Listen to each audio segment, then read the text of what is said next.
નમસ્કાર, સ્વાગત છે આપનું સીએનબીસી બજારની આ ખાસ રજૂઆત ઈ કોન્ક્લેવ વિકાસ ગાથા ગુજરાતનીમાં। હું સ્વાગત કરું છું આપ સૌનું। હું વિક્રમ પાઠક। આજના દિવસની આપણે વાત કરીશું તો એક વાત એ છે કે ગુજરાતની એક આગવી ઓળખ છે એક વિકસિત રાજ્યની। તે પછી કોઈ પણ દ્રષ્ટિએ હોય, industry, MSME, healthcare, tourism, port અને અલગ અલગ અનેક સેક્ટરોમાં વિકાસની હરણફાળ ભરી રહ્યા છે। આ બધા સેક્ટરને વિકાસની ગતિ પકડવામાં રાજ્ય સરકારે પણ એમની પૂરતી મદદ કરી છે। તો આજની આ ખાસ રજૂઆતમાં આપણે સૌપ્રથમ વાત કરીશું એમએસએમઈ, ઇન્ડસ્ટ્રીઝ, હેલ્થકેર અને ટુરિઝમ પરની ખાસ ચર્ચા કરીશું।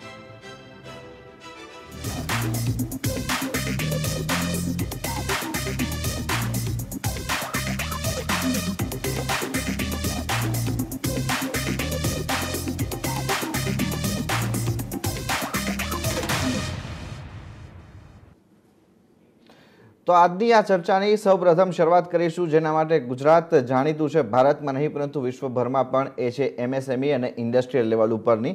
અને આ ચર્ચામાં હું આપણી સાથે આ ચર્ચામાં ભાગીદાર બનવા માટે જોડાવા કહીશ નરોડા ઇન્ડસ્ટ્રીયલ એસોસિએશનના પ્રેસિડેન્ટ શૈલેષ પટવારી અને સાથે જ આપણી સાથે જોડાશે ગુજરાત ટ્રેડર્સ ફેડરેશનના જયેન્દ્ર તન્ના પણ।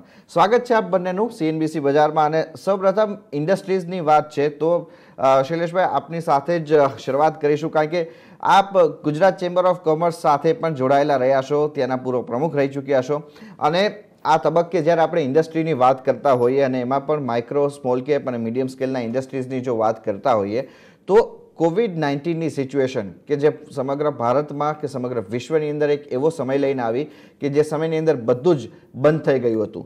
હવે આ ઠપ થઈ ગયેલી અર્થતંત્રની ગાડીને પાટે લાવવા માટે થઈને કેન્દ્ર સરકારે તો પ્રયત્નો કર્યા જ છે પરંતુ રાજ્ય સરકારોએ પણ આમાં ખાસો એવો પોતાનો સિંહ ફાળો આપ્યો છે। તો આ જ મુદ્દા ઉપરની હું પહેલી વાત આપની પાસેથી સમજવા માંગીશ કે જે કોવિડ-19ના સમયગાળામાં લોકડાઉન અને ત્યારબાદ અનલોકની પ્રક્રિયામાં ગુજરાત સરકારનો ગુજરાતની ઇન્ડસ્ટ્રીઝને કેવો સપોર્ટ રહ્યો છે? જે કોરોના કાળમાં પેન્ડેમિકમાં ઇન્ડસ્ટ્રી શરૂઆતમાં ખૂબ જ અપ ટુ જુલાઈ ખૂબ જ ખરાબ સંજોગોમાં હતી કારણ કે કોઈ જાતની એક્ટિવિટી હતી નહીં અને એને લીધે વર્કર્સનું માઇગ્રેશનનો પણ પ્રોબ્લેમ થયો, પેમેન્ટ્સ આ બધાના જ પ્રોબ્લેમ થયા। પણ સમયસર આત્મનિર્ભર પેકેજ સેન્ટ્રલ ગવર્મેન્ટ અને ગુજરાત ગવર્મેન્ટે પણ ગુજરાતને માટે એક જે પેકેજ જાહેર કર્યું એનાથી ખૂબ જ બુસ્ટઅપ મળ્યો અને ફોર્ચ્યુનેટલી ફ્રોમ જુલાઈ ઓનવર્ડ્સ ધીરે ધીરે ઇન્ડસ્ટ્રી બરાબર ચાલતી થઈ ગઈ અને અત્યારના તો લાસ્ટ કરેસ્પોન્ડિંગ યર કરતાં આ મહિના અને ગયા મહિનાના જે તમે ડેટા જુઓ તો ઇલેક્ટ્રિસિટી કન્ઝમ્પશન વધ્યું છે, વધુમાં જીએસટીની પણ રેવન્યુ ખૂબ જ વધુ થઈ છે। એટલે એ બતાવે છે કે ઇન્ડસ્ટ્રીયલ ગ્રોથ થઈ રહ્યો છે। જે મૂડીઝને લોકોએ રેટિંગ કહ્યું હતું કે -9.5 થી 11 રહેશે જીડીપી, એની જગ્યાએ 7.5નો જીડીપી માઇનસ રહ્યો છે। એ ચોખ્ખું બતાવે છે કે ઇન્ડસ્ટ્રીયલ એક્ટિવિટી સારી થઈ રહી છે। There are certain issues with related to environmental compliances and environment policy where we need lot of corrections to be made. જેને લીધે અત્યારની ઇન્ડસ્ટ્રીનો ગ્રોથ વધી રહ્યો છે। કે સેપીનો સ્કોર છે એ પણ આપણે જે ગવર્મેન્ટને મોકલવાનો છે મોકલવામાં બહુ ડિલે કર્યું છે જેને લીધે ઇન્ડસ્ટ્રીનું એક્સપાન્શન નવી ઇન્ડસ્ટ્રીનું થવું એ ખૂબ જ અઘરું બન્યું છે। એટલે ગુજરાતમાં એન્વાયરમેન્ટ લોસના નામે જે ડિલે થાય છે એને માટે ઇઝ ઓફ ડુઈંગમાં વહેલામાં વહેલી તકે એનું ધ્યાન આપવું જોઈએ। બીજું કે જે અત્યારના મોનોપોલી થઈ રહી છે કે જે લોકો એન્ટી ડમ્પિંગ ડ્યુટી નખાવે છે એમાં ચાઇનાનો માલ આપણે નથી લેતા બરાબર, પણ એન્ટી ડમ્પિંગ ડ્યુટી નખાવીને અહીંની ઇન્ડસ્ટ્રી મોનોપોલી ઊભી કરે છે। સ્ટીલમાં 50 રૂપિયા જે ભાવ હતો કિલોનો નવેમ્બરમાં એ અત્યારના 72 થી 75 રૂપિયા કિલોનો ભાવ કરી દીધો સ્ટીલે। તેમજ કેમિકલમાં જુઓ તો થેલિક એનાઇડ જે 50 રૂપિયાનું હતું એન્ટી ડમ્પિંગ ડ્યુટી નખાવીને એનો ભાવ અત્યારના 100 રૂપિયા મારે એમએસએમઈને મળે છે।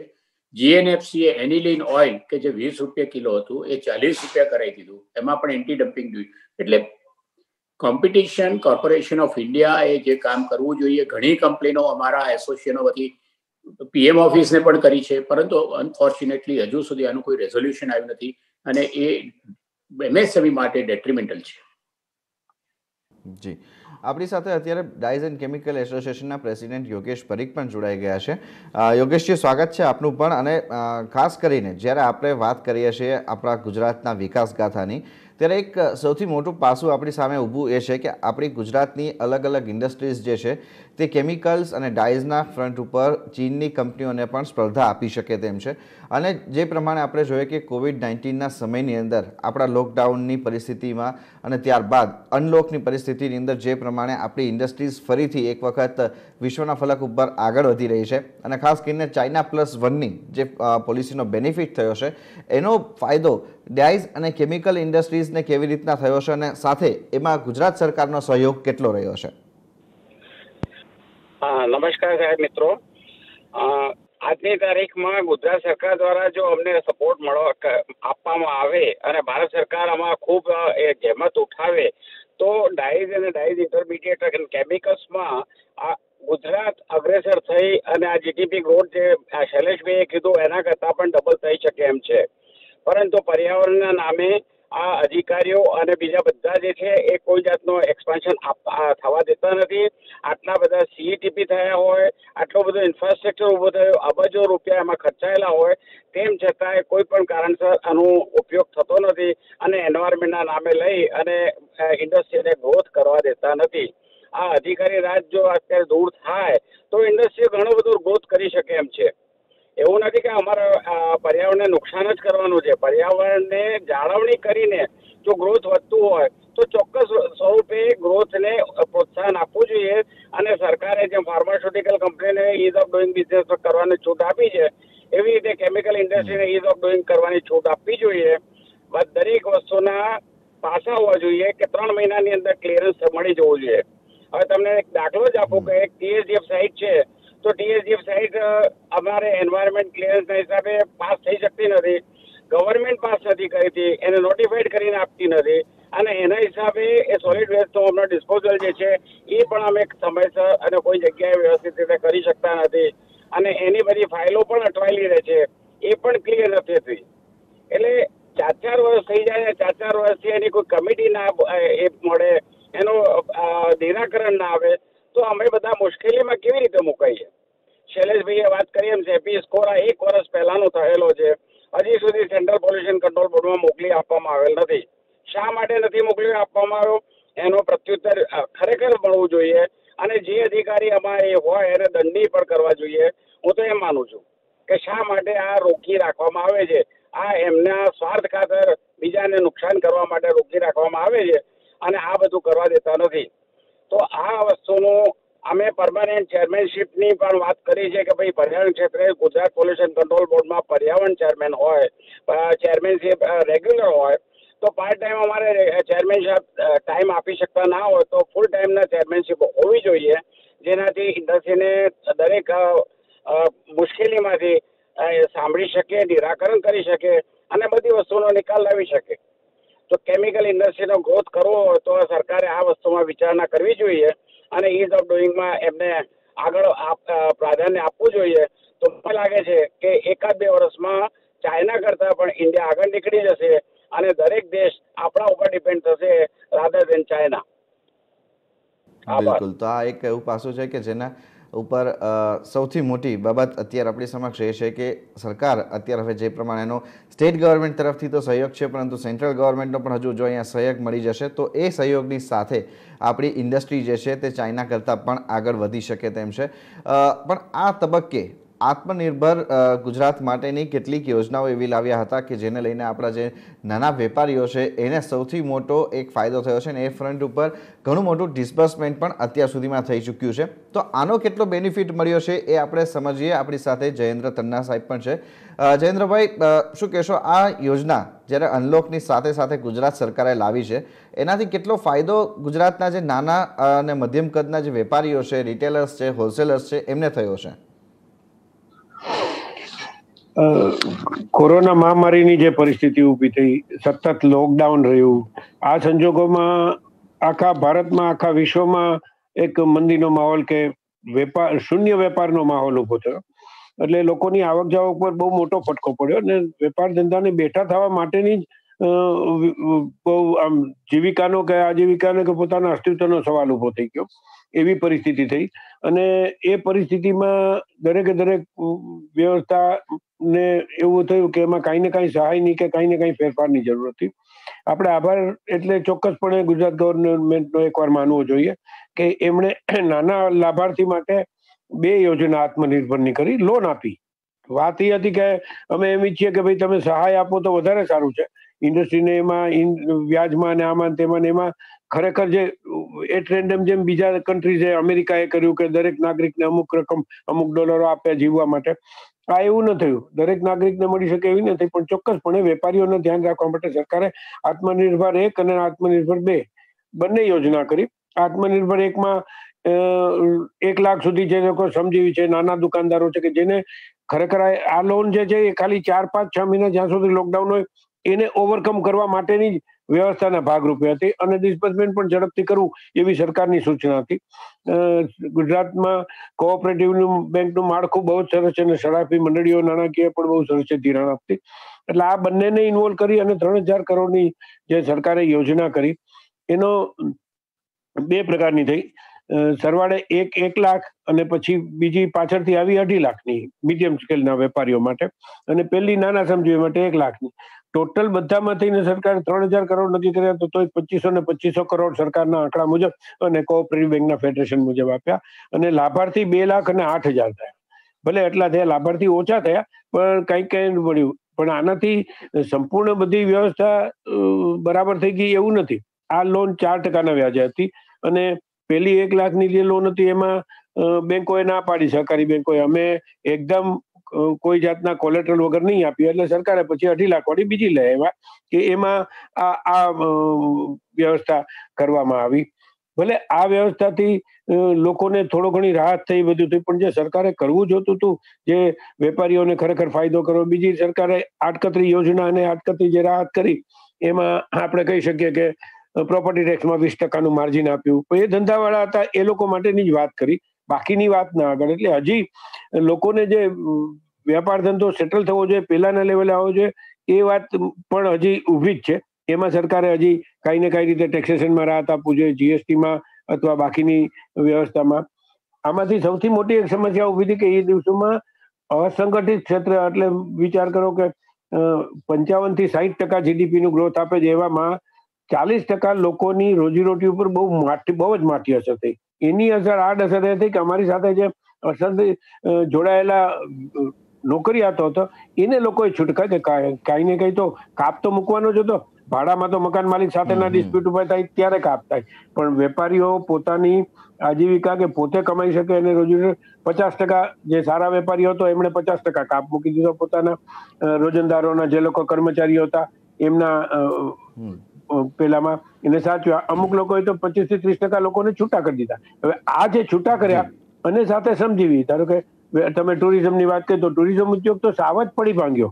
એની સાથે ટેક્સી, રિક્ષા અને બીજા ટ્રાવેલ એજન્ટો, આ બધાને માટે સરકારે કશું હજી કર્યું નથી, વિચાર્યું જ નથી. તમે વિચાર કરો કે એની ઉપર પણ અમદાવાદ જેવા રેલવે સ્ટેશનમાં રિક્ષાવાળાઓને અંદર જવા માટે હાઈકોર્ટમાંથી મંજૂરી લઈને આવવું પડે, એટલું લડવું પડે, આવી પરિસ્થિતિ છે. એટલે ત્યાં સરકાર સંવેદનશીલ કહેવાય છે પણ મર્યાદામાં રહી અને સંવેદનશીલતા જે દેખાડવી જોઈએ એ હજી દેખાડવી જોઈએ, જરૂરી છે.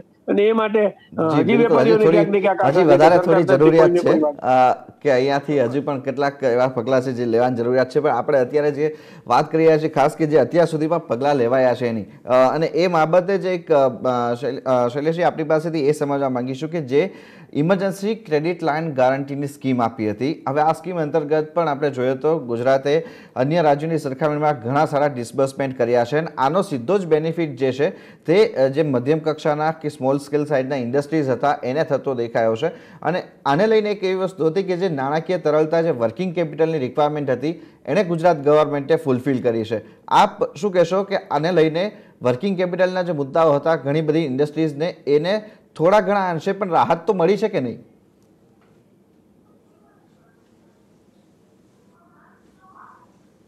હેલો, જી શૈલેષજી. હા, એટલે can you repeat something because it's not coming clear. હા, જી હા, એટલે હું એ કહી રહ્યો હતો કે જે સરકાર તરફથી ઇમરજન્સી ક્રેડિટ ગેરંટી લાઇન ના અંતર્ગત એક જે સ્કીમ આપવામાં આવી હતી કે જેમાં emergency credit line guarantee scheme તરીકે રજૂ કરી હતી, જેમાં સરકાર જે છે તે આ તાત્કાલિક ધોરણે જેમને ડિસ્બર્સમેન્ટ માટેની જરૂરિયાત હતી વર્કિંગ કેપિટલ માટેની, એને પૂરી કરવા માટે થઈને આ પગલાં લીધા હતા. અને જો આપણે આખા ભારતમાંથી વાત કરીએ તો એમાં ગુજરાત ચોથા નંબરે રહ્યું હતું. તો આ એક બાબત એવી રહી કે જેને લઈને સ્મોલ સાઇઝના અને મીડિયમ સાઇઝના જે ઇન્ડસ્ટ્રીઝ હતા એમને પોતાના વર્કિંગ કેપિટલની જરૂરિયાતને પૂરી કરી શક્યા છે. જેટલા ઇન્ડસ્ટ્રીઝે આનો લાભ લીધો છે એમને ચોક્કસપણે સરકાર તરફથી એક ડિસ્બર્સમેન્ટનો, ઝડપી ડિસ્બર્સમેન્ટનો એક સારામાં સારો બેનિફિટ મળ્યો છે. આપનો આ અંગેનો કોઈ અનુભવ હોય જે તમે અહીંયા શેર કરી શકો? ચોક્કસ. આ જે બેનિફિટ મળ્યો કે 28મી ફેબ્રુઆરી 2020માં જે આઉટસ્ટેન્ડિંગ હોય એના પર 20% જેટલી તમને એડિશનલ લોન વિધાઉટ એની સિક્યુરિટી બેંકો આપશે. અને મને કહેતા આનંદ થાય છે કે દરેક બેંકોએ સામેથી એમના બોરોવર્સને બોલાવીને આ પૈસા આપ્યા છે. એ હકીકત છે. અને એને લીધે જે લિક્વિડિટી ક્રંચ ભોગવતા હતા નાના ઉદ્યોગો, એમને ખૂબ જ રાહત થઈ. પરંતુ અનફોર્ચ્યુનેટલી છેલ્લા મહિના 2 મહિનાથી જે રીતે મોટી કંપનીઓ હવે 60 ડેઝ ક્રેડિટ આપતા હતા એ લોકોએ એડવાન્સ પેમેન્ટ માંગવા માંડ્યું છે. એને લીધે પ્રોબ્લેમ એ આવ્યો છે કે જે લિક્વિડિટી એમને હતી એ મોટી કંપનીઓ અત્યારના એડવાન્સ પેમેન્ટ માંગે છે મટીરિયલની સામે. અને બીજું કે ભાવ એમણે લગભગ 40% થી 50% વધારી દીધા. એટલે ફરીથી આ જે લિક્વિડિટી ક્રંચ છે એ એમએસએમઈ ઉદ્યોગ ભોગવી રહ્યું છે.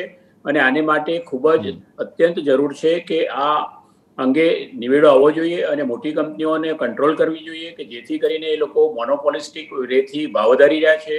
ક્રેડિટની ટર્મ્સ પણ જે હતી એ વિડ્રો કરીને અત્યારે ઇમિડિયેટ એડવાન્સ પેમેન્ટ માંગી રહી છે.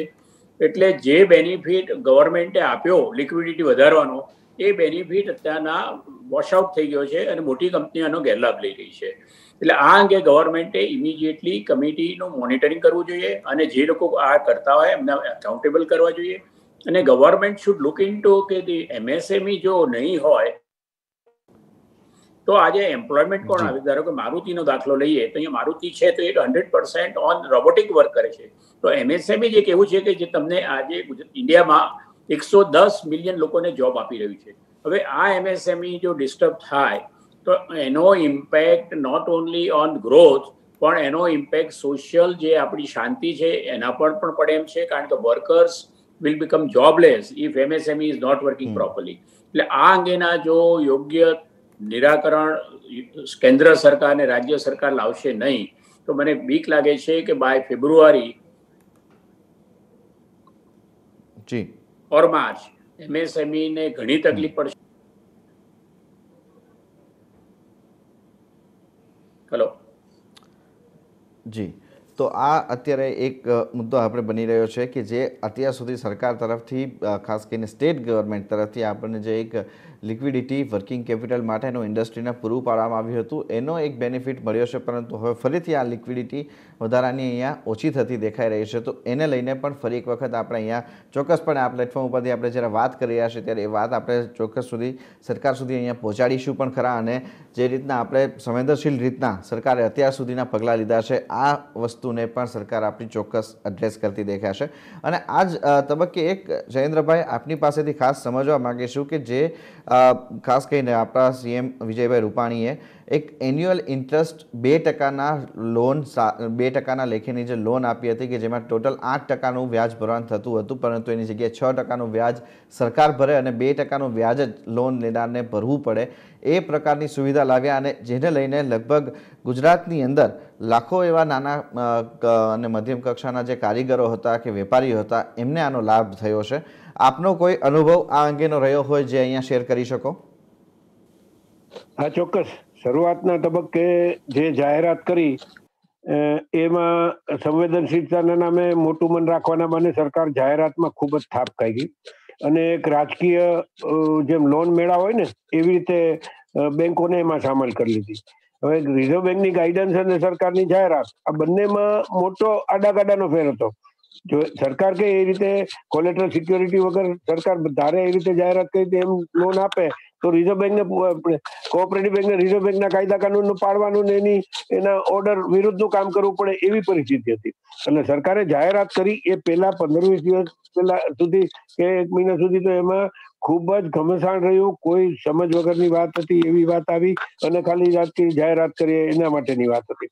બેંકોએ બહુ સ્પષ્ટ ના પાડી દીધી કે અમે કોલેટરલ સિક્યોરિટીના અમુક પહેલાથી વધારે લોન નહીં આપી, અને એ પણ અમારા જાણીતા અને જૂના નાના મોટા કસ્ટમરો હોય એમને જે મુશ્કેલી પડે એ રીતે અમે કુટુંબની રીતે આમાં કરશું. આવું બેંકે વલણ ત્યારે પણ લીધું અને એ લીગલી સાચું હતું. કારણ કે ભૂતકાળનો આવો અનુભવ છે કે જ્યારે લોન મળ્યા છે ત્યારે બેંકોને એનપીએ ભોગવવાનો વારો આવ્યો છે.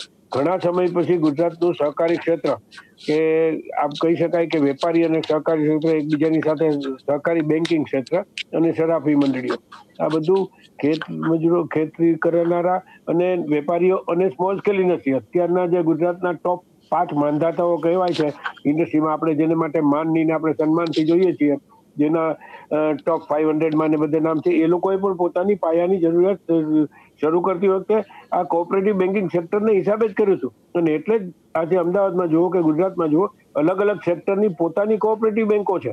એમણે પોતાની રીતે, કારણ કે ત્યાં એક વ્યવસ્થા હતી કે ડાયરેક્ટરો કે જયેન્દ્રભાઈ, આ આખું જે રિલીફ પેકેજ આપ્યું હતું એમાં આપણે લગભગ અત્યાર સુધીમાં 5,000 કરોડ રૂપિયાનું તો ડિસ્બર્સમેન્ટ કરી ચૂકી છે સરકાર. ભાઈ 2525 કરોડ આજે જ કોઓપરેટિવ બેન્કિંગ ફેડરેશન અમદાવાદમાંથી જ મેં લીધેલા આજના આંકડા છે. તમારે કહે 2525 કરોડ રૂપિયાનું વિતરણ થયું છે અને 2,08,000 જ લાભાર્થીઓ છે. ગુજરાતમાં ગણો તો આ જરૂરિયાત વાળા લોકો તો વધારે હતા, પણ આ પ્રક્રિયાના હિસાબે સરકારે જાહેરાત જુદી કરી અને રિઝર્વ બેંકના અને કોઓપરેટિવ બેંકના નિયમના પ્રમાણે 2,08,000 લાભાર્થીઓને જ લાભ મળ્યો છે. એ પણ સારો છે, નથી સારો એવું નહીં. એટલે જ હું કહ્યું છું કે સરકારે સંવેદનશીલ વાત કરી, આખો વ્યાપ કયો હોવો જોઈએ ને કઈ રીતે લોન મળવી જોઈએ, એ રીતે અમે અગાઉથી કહીએ છીએ કે તમે કાંઈક કરો, અમારા માટે કરો, તો તમે વેપારી સંગઠનને સાથે લ્યો, ચેમ્બર ઓફ કોમર્સ ઇન્ડસ્ટ્રીને સાથે લ્યો, તમે અમને પૂછો કે અમારે ખરેખર જરૂરત ક્યાં છે, અમે તમારા વતી અમારા ભાઈઓની મદદ જ કરશું. અમે કોઈ એ રીતે, તમે બીજી બધી વાતમાં અમને સન્માન આપો છો, અમારી સાથે બેસો છો, વાત કરશો, પણ આવી ક્રુશિયલ વાતો ત્યાં સરકાર અને એસોસિએશન કે સંગઠન વચ્ચેના એક સંકલનનો બહુ મોટો અભાવ જોઈ રહ્યા છે. અમે બધા જ લોકો જોઈ રહ્યા છે. એટલે એ હોવું જોઈએ કે સરકારના આઈએસ ઓફિસરો ત્યાં બેસીને આપણે કઈ રીતે કરવું છે, એટલે પાર્ટી લેવલે નક્કી કરીને આપણે જાહેરાત કરજો વેપારીઓ માટે. તો વેપારીઓએ બેંકોમાં 40 50 લોકોની લાઈન, 200 જણાની લાઈન, 300 જણાનું ફોર્મ લેવામાં આવું, ફોર્મના દલાલો ઉભા થઈ જાય અને એ લોકો ફોર્મના બ્લેક માર્કેટ. જી બિલકુલ બિલકુલ. આ મુદ્દાની સાથે સાથે હજી એક બીજો મુદ્દો પણ છે જેની આપણે અહીંયા વાત કરીએ, કારણ કે થોડો સમય આપણી પાસે ઓછો છે. આગળ હજુ આપણે હેલ્થકેર એન્ડ ટુરિઝમ વિશેની પણ વાત કરવાની છે. તો આ જ મુદ્દાની સાથે એક બીજો મુદ્દો અહીંયા આપણી સમક્ષ એ પણ છે કે જે ખાસ કરીને નાના ઉદ્યોગકારો માટે થઈને અને સાથે સાથે રિટેલ ટ્રેડર્સ માટે થઈને જે અત્યાર સુધી ડિસ્બર્સમેન્ટ કરવામાં આવ્યું છે એ તો ઉત્સાહજનક રહ્યું જ છે, પરંતુ હજુ પણ જે રીતના આપણા અહીંયા પેનલિસ્ટ પણ વાત કરી છે કે હજુ પણ થોડુંક વધારે એમને સરકાર પાસેથી સહયોગ જોઈએ છે અને તેના થકી તેઓ હજુ પણ આગળ વધારે સારી કામગીરી કરી શકશે. અત્યાર સુધી જે 2 લાખ લાભાર્થીઓ થયા છે એ લાભાર્થીઓની સંખ્યા ઉત્તરોત્તર વધે, પણ એના માટે થઈને હજુ પણ થોડોક વધારાનો લાભ અહીંયા સરકાર પાસેથી અપેક્ષિત કરી રહ્યા છે. સરકાર અહીંયા લાભ આપવા માટે તૈયાર છે, પરંતુ ખાસ કરીને ગુજરાતની ઇન્ડસ્ટ્રીઝને પણ આમાં આગળ વધવા માટેની વાત છે. ત્યારે કેમિકલ અને ડાયઝનું આખું એક સેગમેન્ટ એવું છે યોગેશભાઈ કે જ્યાં આપણે ફક્ત રાજ્ય સરકાર નહીં પરંતુ કેન્દ્ર સરકાર તરફથી પણ એક સારો એવો સહયોગ મળતો દેખાયો છે. અને તેને લઈને જ આપણે જોઈએ તો ચીન સિવાય હવે બીજા જે રાજ્યોની અંદર કે બીજા જે દેશની અંદર ઇમ્પોર્ટ માટે થઈને વાત આવી રહી છે, એક્સપોર્ટ માટેની વાત આવી રહી છે, એનો એક લાભ ગુજરાતને પણ ઘણા ખરા અંશે મળી રહ્યો છે.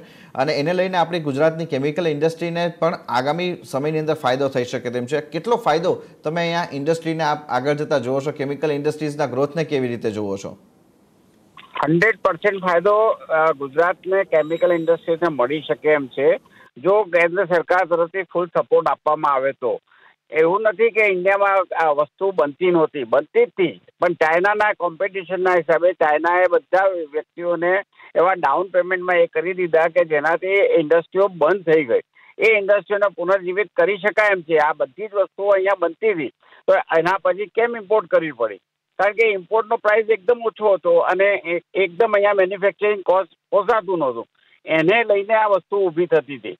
એટલે એક આનો સ્લેબ પણ સરકારે બાંધવો જોઈએ અને સ્લેબ બાંધીને એ પ્રમાણે કરવું જોઈએ કે જેથી અહીંની ઇન્ડસ્ટ્રીઓ જે હોય એ પગભર થઈ શકે. જેનો કેમિકલ કોસ્ટ પણ ના આવતું હોય અને એને બોટમ પ્રાઇસમાં વેચાતું હોય તો એ વસ્તુનું સરકારે ચિંતન કરવું જોઈએ અને એક એની સ્લેબ બાંધવી જોઈએ કે ભાઈ આ પ્રાઇસથી નીચે જાય તો નહીં એ કરવાનું, અથવા તો સરકારે એક મધ્યસ્થી પ્રમાણેનો એક ફેડરેશન બનાવવું જોઈએ અથવા તો એની એક પરચેસની કે એમાં પરચેસ MSME ને માલ આપવાની એની સગવડતા ઊભી કરવી જોઈએ. એ એક બહુ સારામાં સારું સજેશન છે કે જો આ સરકાર આ કરે તો નાના ઉદ્યોગો જે છે એમને રો મટીરિયલ કિફાયત ભાવે મળી શકે, એકદમ બોટમ લેવલે ના જાય અને અપ લેવલે ના જાય અને એ કોમ્પિટિશનમાં એ લોકો ટકી શકે અને લાર્જ સ્કેલ ઇન્ડસ્ટ્રીની સામે એ લોકોનું અસ્તિત્વ રહે તો વધારે સારું રહેશે. ઓકે, તો આ મુદ્દો જે છે તે આપણી સમક્ષ અત્યારે છે કે અહીંયા ઇન્ડસ્ટ્રીઝ માટે થઈને ખાસ કરીને કેમિકલ એન્ડ ડાયઝ ઇન્ડસ્ટ્રીઝ છે એના માટે થઈને થોડુંક કેન્દ્ર સરકારનો પણ અહીંયા એક સહયોગ અપેક્ષિત થઈ રહ્યો છે. સાથે શૈલેષજી, એક સમય આપણી પાસે ઓછો છે, તમે શક્ય હોય એટલો ટૂંકમાં જવાબ આપજો આનો કે જે આખી ક્રેડિટ લાઇન માટેની યોજના લાવ્યા હતા એમાં આપણે ડિસ્બર્સમેન્ટમાં 4થા ક્રમાંકે રહ્યા છે. હજુ પણ જો સરકાર આ યોજનાને આગળ વધારી અને એના માટે થઈને વધારે એક અસરકારક બનાવી હોય તો શું પગલાં લેવા જોઈએ?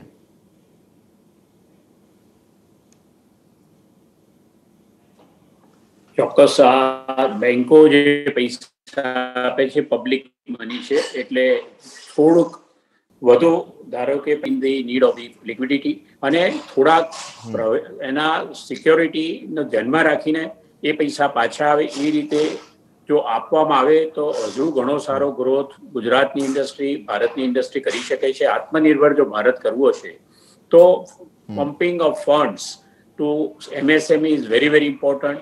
આપણે ત્યાં અનફોર્ચ્યુનેટલી 29% GDPમાં કોન્ટ્રીબ્યુશન MSME કરે છે. ડેવલપ કન્ટ્રીઝમાં 70 થી 75% MSME નું GDP ગ્રોથમાં કોન્ટ્રીબ્યુશન છે. આ જોતા આપણે ઘણો સ્કોપ છે અને હું માનું છું કે MSME જેટલું સ્ટ્રોંગ કરશું એટલું આપણે ધારો કે એક મોટો ઉદ્યોગકાર 9,000 ને 10,000 કરોડ ડૂબાડે છે ત્યારે નાના ઉદ્યોગોમાં તમે 9,000 કરોડમાં 90,000 થી લાખ ઇન્ડસ્ટ્રીને તમે ફાઇનાન્સ કરી શકો. હું માનું છું કે આને ખૂબ જ પ્રાધાન્ય આપવું જોઈએ અને MSME ને જેમ મજબૂત બનાવે એમ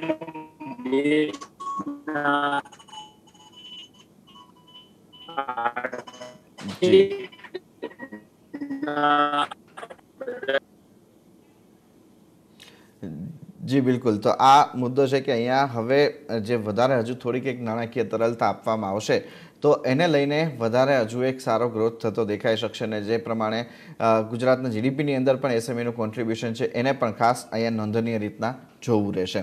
તો આ સાથે જ જયેન્દ્રભાઈ, શૈલેષભાઈ અને યોગેશભાઈ, આપ ત્રણેયનો ઘણો આભાર. આ સમગ્ર ચર્ચા અમારી સાથે કરી અને ખાસ કરીને અત્યાર સુધીના જે પગલાઓ સારા લેવાયા છે એની વાત કરીને હજુ આગળ કેટલા વધારે સારા પગલાઓ લેવાની જરૂરિયાત છે એ અંગેનું આ આખી સમગ્ર માહિતી આપી. એના માટે આપણે ચોક્કસ આશા રાખીએ કે આપણી સંવેદનશીલ સરકાર જે છે તે આ મુદ્દાઓને સાંભળી અને એના ઉપર આગામી દિવસોની અંદર હજુ પણ આપ સૌને અને આખી ઇન્ડસ્ટ્રીઝને રાહત મળે એ પ્રકારના પગલાં લેતી દેખાશે. તો ફરી એક વખત આપ સૌનો ઘણો આભાર આ ચર્ચામાં જોડાયા એના માટે. અને હાલ આપણે આ ચર્ચાની અંદર ઇન્ડસ્ટ્રીઝની વાત કરી, પરંતુ અહીંયા હવે એક બ્રેક માટે રોકાઈશું. ત્યારબાદ ગુજરાતના હેલ્થકેર સેક્ટર માટે થઈને શું પગલાઓ લેવાયા છે અને હજુ કેટલા પગલાઓ લેવાશે એ અંગેની વાત કરીશું, પણ એ પહેલાં રોકાઈશું એક બ્રેક માટે.